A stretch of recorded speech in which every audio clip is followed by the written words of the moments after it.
Hi, Easy here. Welcome to my final update for the Chaswell Channeling Blade Vortex Trickster. This was my league starter, and so far I've beaten Uber Elder with it, and I'm pretty satisfied with how it went. There was a lot of theory crafting and a lot of fixing up, and I think this has been my most invested character in terms of um, time and resource as to how to figure out what to do with this character. But I've been very satisfied with how it ended up, and hopefully you guys can kind of uncover some of the real spicy build potential that this league offers. So let's first get started with a map. I have a tier 13 map. I haven't completed this one yet. 150 out of 159. So you guys can quickly see just a general gameplay of how it goes. I made some changes to the build that kind of focuses more on survival rather than damage. But we do have a Wither Tone set up for those bosses for extra chaos damage. And I'm going to go ahead and pop the Legion. This is not the best setup for clearing Legions by any means. The entire focus was I want to be able to kill Uber Elder, and I managed to do so. So we're going to be moving on to another character that's more focused towards being able to clear larger packs with ease. But I am more than satisfied with how we ended up with our character. Our current passive tree is a little bit unoptimized, mainly due to mana. So if you guys might have noticed that I am no longer running Eldritch Battery, and I'm also no longer running Mind Over Matter. And there is a reason for that, and I'll go over with you in just a second. Oh, just getting a little spicy. It's mostly due to the fact that we are now using one of the new Legion jewels, Timeless Jewels, and this one that I'm using is the Val. It comes from the Val faction, which basically what it does is, if you guys haven't been keeping up, the Val jewels will actually replace all of the modifiers on your skill tree. I understand. Hang on, let me turn on game sound. Sorry. We'll modify all of the nodes on your skill tree to be something completely different. So if you had it over a node, a Karui jewel, which is one of the more common ones, actually gives you additional stats on top of what you already have. But Val jewel is one of those that replace everything. So it's completely RNG whether you'll get a good one or not. And there are in fact some really bad Val jewel combinations because of how it replaces all of the existing ones with new ones, which means that if you place it over a particularly important area for your passive tree, such as the starting areas for, let's say, Duelist, Shadow, Witch, whatever it may be, if you place it over areas that already have pretty high efficiency in terms of your passive points, then you're not gonna get as much benefit. But I've managed to find a pretty decent location that gives us a lot of value for minimal point investment, and I'm talking some serious value. So let's just get through this phase. As you can see, we have a lot of DPS. I think Path of Building shows about 1.5 million Shaper DPS, which is definitely nothing to like look over. It could be higher, but I think for the investment that we put in, I think that I'm pretty happy with it. You can definitely clear Shaper with less, but I'm not good enough at the game to do so. Why is this Primordial Blocks? Okay, well, we just ran Primordial Blocks. I corrupted my map and it turned into Primordial Blocks. Anyways, now that we've run the map, you guys can kind of see how it functions. It's exactly the same as before. Let's take a look at the passive tree. This one's pretty cool. So we're using a Glorious Vanity Timeless Jewel, which is a Val Jewel. What this does is it replaces all of the nodes with something else, like I mentioned. So for example, if I take this out, you have Dreamer, which gives you maximum mana and mana regen rate, and this one gives you, that's a bad example, overcharged. 8% chance to gain a power, frenzy, or endurance charge on kill. If you put it in, it now gives you 5% chance to block spell damage and increased defenses from equipped shield. So there can be some pretty cool combinations. And the one that I was really looking out for is this right here. It is a 10% physical damage converted to cold damage. And if you guys aren't aware, damage conversions were pretty hard to find outside of uniques, gloves, and something like a Watcher's Eye. So what I have right now is a glove that provides me up to 50% physical damage converted to cold. This is actually quite cheap. It might not look like it, but this comes from the Incursion. The first 25% physical damage to cold conversion comes from an Incursion mod, which drops fairly frequently. And the second one comes from a Mastercrafted mod, which is a little bit harder to get, but if you've been doing Betrayal content, you should have it already. Or some other person might have it from a craft that dropped or something like that. So it's fairly easy to acquire. I think I only paid like 50 chaos for this glove, so it's definitely attainable. And what this does is gives you 50% here. I have a Watcher's Eye that gives us 39%, so that's up to 40%, so that's 90%. And this jewel provides me the last 10%. So if you consider the point investment, it's a jewel socket, and it replaces about 15% life right here. This would otherwise be a life note that you take, as well as like 20% energy shield, in exchange for a 10% physical to cold damage, which is effectively a 10% more damage multiplier, because we don't scale our physical damage whatsoever. We scale a lot of elemental, and we scale a lot of spell, and we scale a lot of chaos damage. So we're getting a lot of benefit out of this. But what's really cool is this side of the skill tree right here, right where the Pain Attunement keystone is you get this 1 point notable, which is really cool because there's no other area that actually has a 1 point notable. And this is giving us 14% increase effect of auras from our skills. So we gain a lot of power from our hatred and our Herald of Ash as well. So this is really nice. And one of the other big ones is this keystone, Corrupted Soul. So this one gives us effectively 20% more, 20% maximum life as energy shield. And you can see the difference between how much energy shield we get. So we're currently sitting at about 2,000 energy shield down here. If you take it off, we're down to 1,000. So this gives us a substantial amount of energy shield for a pretty low cost. Now the only downside is that 50% of non-chaos damage bypasses energy shield. What this means is that if you were to take any elemental or physical damage, instead of being absorbed by energy shield fully, 50% of that is going to go to our life. And if you remember, Mind Over Matter works in the way that any damage we take from life is converted, is transferred to mana.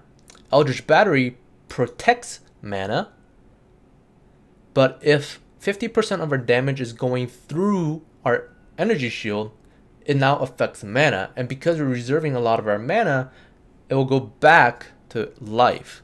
So if you were to take 1,000 damage with Mind Over Matter, you take 700 to your life and 300 to your energy shield. However, 50% of that gets transferred to mana because it bypasses energy shield. So we take 1,150 from energy shield and 150 from mana. You don't have mana, so it goes back to life, which effectively puts 15% damage reduction with Mind Over Matter rather than 30%. So while it does give us a lot of benefits with extra energy shield, it also makes Mind Over Matter less effective. So what I did is, instead of relying on energy shield and Eldritch Battery, I just went ahead and made a hybrid build. I took off Mind Over Matter, I took off Eldritch Battery, and now we have a lot of energy shield, a lot of life, and it's effectively 7,000 effective HP without any mitigation. But we're also taking acrobatics and phase acrobatics to get that extra dodge. So we have 40% dodge for both attacks and spells, which is a substantial amount of survivability in exchange for a little bit of energy shield loss. We used to have the smashing strikes for endurance charges, but I ultimately decided it wasn't worth it, and that's also why I'm leveling up the steel skin. It's currently level 18, but I'm going to be using this instead of Immortal Call so that we get more consistent consistent duration of damage reduction, as well as just having a lot of extra effective life as a caster. So that's the kind of plan that we were looking at. I don't think I'll actually get to it because I want to move on to a different character, but this is kind of the final skill tree that I've decided upon.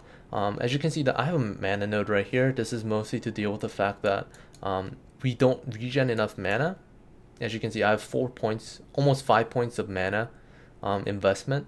If you can find some other way to get around it with more gear or some other method, that's going to be much smarter. You can invest these into more damage points or more life, more energy shield in order to get more survivability. But this is kind of a band-aid fix for me to just kill Uber Elder and be done with it. You can definitely also drop Phaser Acrobatics and Acrobatics, so this side of the tree entirely, and run something like Perfect Form. We have a pretty high evade chance, so Acrobatics isn't going to be as good, especially because we lose 30% energy shield. So that's going to give us a lot more raw HP, but lose us a little bit of a decent amount of like dodge chance. But as long as we use Perfect Form, you should be able to get additional 30% chance to dodge hits without having to lose the 30% energy shield. So there's a lot of synergy that you can get from that. Let's take a look at our gems. I've changed around some gems as well. We're running Blade Vortex, Cold to Fire, Cyclone, Energy Leech, and Control Destruction as per usual. And we've changed the, I believe I forgot what I had, but it was another blue jewel. We're now using Hypothermia, mainly because we have a lot of cold damage, and this was the next best thing to get when it came to doing more damage. So we're still using a staff that I recrafted so that I have cast while channeling, some critical strike multiplier, and then we also have the crafted 50% spell damage and non-chaos is extra chaos. That's pretty substantial. So this gave me like another 5 to 10% extra damage increase. It only took a couple alterations. And we're still running Goal. We've changed our chest piece to a life and energy shield based. I think it was worth it. Especially because we've swapped over to my non-mind over matter and Eldritch Battery setup. I'm still not sure what the best chest piece is, but this one gives us a substantial amount of life and a little bit of resistances that we don't really need, but that's what we're running. Gloves I showed you earlier is just temple gloves with extra physical to cold conversion added onto it with pretty decent life and resistance. Boots are also movement speed, increased movement speed if you haven't been hit recently, life and resistance. I can recraft that strength to something else if I need to. I'm using Pyre for that corpse destruction as well as additional cold to fire conversion. So this gives us like 10% more damage. It's quite nice. And the belt is something that we can definitely upgrade, get some life, energy shield, and more resistances, as well as a nice socket for us to put in something that gives us onslaught. So those are the setups that we're using.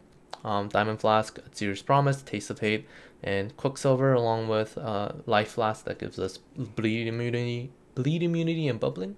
So that's pretty much the entire gear. It's relatively the same. The amulets, what's really interesting, one of the main problems that I ran into is actually Life Leech. We don't actually deal enough damage with our Cyclone to be able to leech consistently. So I went ahead and found this Elder Necklace that has non-chaos to extra chaos and fire damage leeches life. So what that gives us is a ton of damage and a ton of life leech through fire damage. You can also get this fire damage leeches life on actually on a glorious vanity jewel, so you might look for that if you have enough divines running around. It's definitely something worth looking for. But this cost me an exalt. I'm not sure if you can find another one like this. It was pretty. I think I got pretty lucky with the find. But yeah, it is what it is. That's the nature of Trade League. But I think I'm pretty satisfied with the gear that I have. I think the next big upgrade that I can make is like the staff. I could definitely get a better staff. I actually have item level 85 Shaper Staff, Eclipse Shaper Staff right here, but I think I'm just gonna have to sell this one because I'm not looking to invest like another 50 exalts into crafting the perfect staff for a build that I'm not particularly attached to anymore. I've had my fair share of fun. I think I played this for 3 days. I think that's good enough. Let's go over our rest of the jewels. So on our gloves, you have Herald of Ash, Flesh and Stone, Enlighten Support, and Hatred. Just a regular aura setup. The Enlighten, even though we don't use Eldritch Battery anymore, is there just so that we have more mana to play around with. For our boots, we have Leap Slam, Fortify, faster attacks, and I just put in Calling Strikes for there for now. You can definitely replace it with something like Frostblink if you want.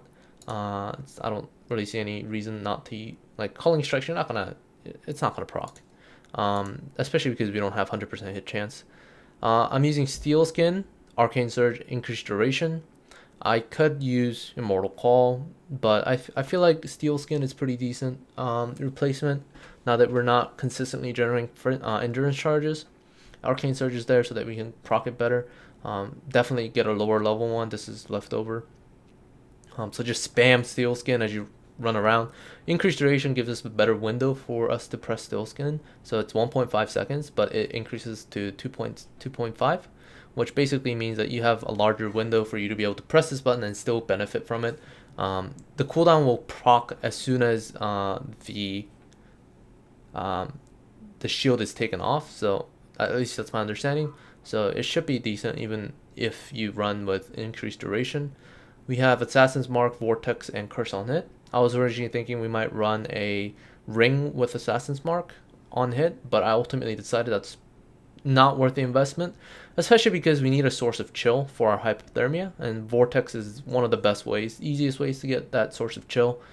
Just put on a chilled ground and every enemy on it is chilled, so that's an easy way to proc it. And then we have Wither Totem support. We have Wither with Spell Totem and Multiple Totem, and don't mind this clarity, we should have faster casting in here, so it'll be faster casting, Wither, Spell Totem, and multiple Spell Totems. And that's pretty much my entire character. We're level 92. A ton of deaths because I was still trying to figure out how to make this character. If someone better than I am played this character, I'm sure they would have an easy time getting through everything. If I had to redo this character, I'll probably make it Chaos Inoculation. I feel like there's more synergy with Energy Shield for Tricksters, and Energy Shield Leech, as well as a bunch of other things that make Trickster Chaos Inoculation a much better choice than Mind Over Matter Life. But due to the abundance of cheap life gear, I figured it was worth it. But yeah, definitely try CI next time. The skill tree is going to look completely different, but I think it's a better choice. I feel like I would have had an easier time with CI, personally. But yeah, I hope you guys enjoyed the video. I hope you guys enjoyed this character. I have another one lined up for you guys. It's going to be a Lacerate Scion, so we'll get to that once I feel comfortable with what I have to present. But yeah, thank you guys so much for tuning in. I'll see you guys next time. Take care. Bye bye.